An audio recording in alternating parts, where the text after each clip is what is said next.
In our world right now, trust is completely dead. It's basically non-existent.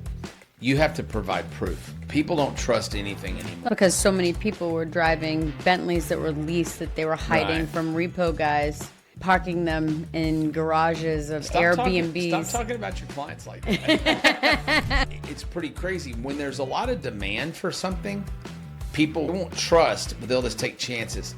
So here's the way this has gone. It's all because of supply and demand. Welcome back to the Trainwreck Show. My name is Perry Belcher. I'm the host of the show, or one of the hosts of the show, the co-host with the most, I guess, and the unstoppable force of marketing, along with Emma Rainville, my co-host, is the immovable object of operations, here to operate all your operational operations with operational excellence. Whatever any of that shit means, I just know how to sell stuff. How are you doing? I'm doing pretty good. Cool. What do you want to talk about today? I'm just kidding. That's your job. Yeah. Read the damn script. I don't need to Just read kidding. the script. I know what it is. I would like to talk today about something you have been talking about a lot recently. Been kind of hot on it. And that is you've been teaching our members in both Ignite, Velocity, and Driven how to build trust. Sure. And so I'd love to share with our podcast listeners your theories on that and how you've been doing that. Yeah, the answer is you can't. I mean, in our world right now, trust is completely dead. It's basically non-existent. You have to provide proof.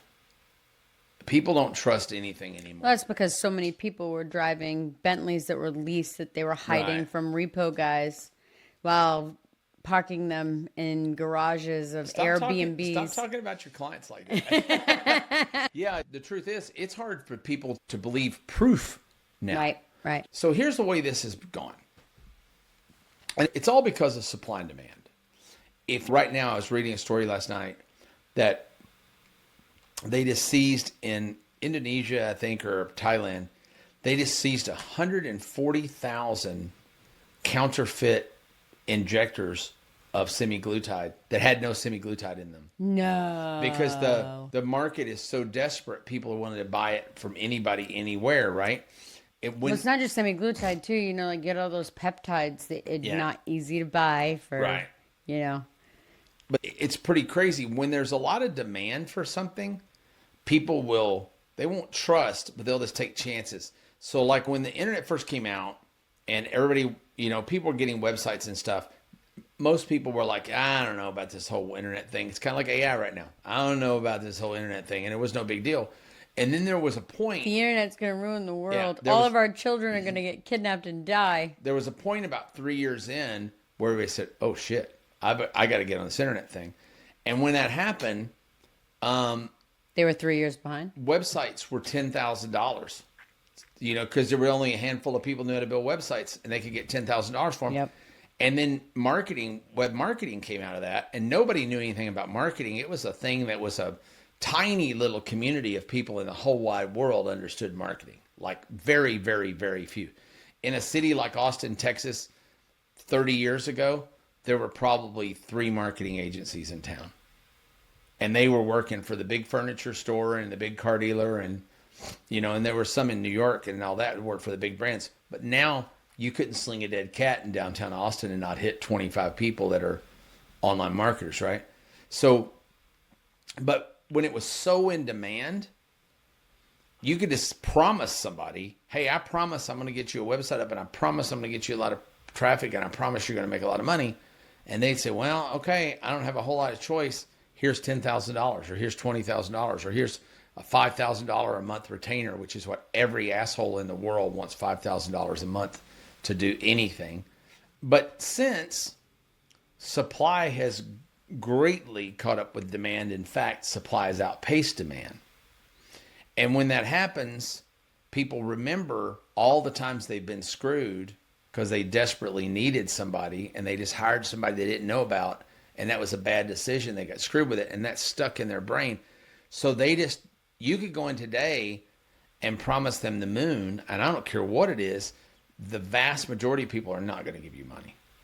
They're just not, because they've already done that. They've already been they've already been screwed, blued, and tattooed 3 times. They're just not going to do it. So what's that mean? So how do you get past it? Well, luckily, we have this new thing called AI, which is super, super cool. And all you really have to do, I'll give you a digital example, and I'll give you an analog example. One of our students, Bill Walton, I taught Bill this concept that we use of going out and finding people that have ugly websites. And by the way, that's most of them. And the ones that have pretty websites, they don't convert, which is all of them, right?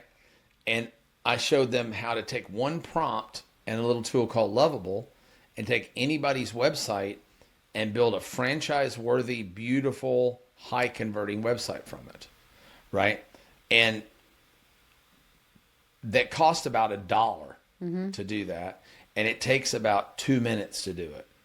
So Bill and a lot of my other students, hundreds of the other students do it There's too. a lot of people who are doing that right now, including my son. Your son basically just gives them the site and says, hey, I was practicing my web design skills and I redid your site. What do you think of it? You don't ask for money. You don't sell it. You just, what do you think? Oh my gosh, that's awesome. How'd you do that? What do you charge for that? Well, I don't know. I've already done this one. Whatever you want to give me is fine. Right? Oh, really? So you gave them something in advance and didn't even let them set their own price on it. You get to learn a lot of stuff with people that way because they're going to offer you some amount of money. And that's going to be a determination of how valuable they think you are. Mm-hmm. So how much time you should spend with them. If they try to lowball you or whatever, maybe you give them the site and you take their $200, but you just don't want to work with them because they're not going to. But most people pay between $400 and $600 tends to be where they land. And then they've got to get hosting, and then they want to put on live chat, and then they want to put on. If you build a CTA for them that they didn't have before, this was a Devin trick. If you build a CPA for them that they didn't have before, and then say, what would you like to connect this to? Because I can build that for you too. They generally will pay, his average is like $500 to $1,000, and he can get another 4 or 5K building all kinds of automations and connections and emails and follow-ups. He goes for salon style, massage parlors, manicurists. Is he bartering with massage parlors? When they can't pay him anything. I'll be like, that's okay. How many happy endings does he get for a website? My sweet little angel would never. Oh, of course not. We interrupt this pod to bring you this really special announcement. You need to go right now. Well, maybe they want to go right now. Want to stop? No, at the end. We don't want to have them stop. Go to trainwreckshow.com. There's lots of bots there, GPT bots that do things for you, that do a lot of your work. So you don't have to work so much and drink more beer. The episode archives are over there. There's all of our resources, worksheets, workbooks. Everything that we've done that we give away is over there. Go get it right now. There's a lot of resources there. Way more resources than you get when you buy a lot of communities, I think. And don't forget to like and subscribe so that you can catch every episode as soon as it hits. We'll send you a notification. It doesn't mean you're liking Emma, by the way, because I know that slows us down on our likes. You can just click and say, I like Perry. You don't have to like Emma. It works the same way. So that's one example of how you can do that. You know, another example, my son Ben, when we were in Las Vegas, he did some really cool stuff. He's a photographer. So one of the things he would do is go stand in front of a business. This is really smart, by the way. And y'all could all go do this tomorrow and build yourself a $10,000 a month business doing this in probably 30 days. You just go stand in front of a business with a website, with a iPhone. And as people come out of the business, say, oh, hey, excuse me, can I ask you a question? Sure. Do you like Bad Owl Coffee here where you just had coffee? Yeah. Would you mind filming a testimonial for us? No, not at all. You hold up the camera and you ask the person 5 questions and they give you a testimonial. And he'd say, thanks so much. He didn't work for Bad Owl Coffee. Right? So 3 or 4 people leave. He goes in, orders a coffee, edits the videos on his phone to take out his questions in about 5 or 10 minutes, and then sees the owner and says, hey, excuse me, my name's Ben. I'm a videographer. And I noticed on your Yelp and your Google, you don't have any testimonial videos. I just shot 3 from your customers, and I'm going to give them to you to put on your site. Oh, man, that's awesome. If you'd like, I can come back every month and do 10 of these So you'll constantly have 10 on your site, and it's $200 a month. Almost everybody buys that. So it's just, in the world right now, you kind of got to give somebody something up front. Or if they're buying something from you that's a commodity, I'll tell one last story. You got to give a little more than they bought. And this is such a good example. My son, Sam, right now, he has Sunup window cleaning here in Austin, Texas. And he just started it about a month ago. He's doing really good. I'm real proud of him. And so when he goes out and does a window cleaning job, he goes to the door when he's finished to collect his money. And they give him the money.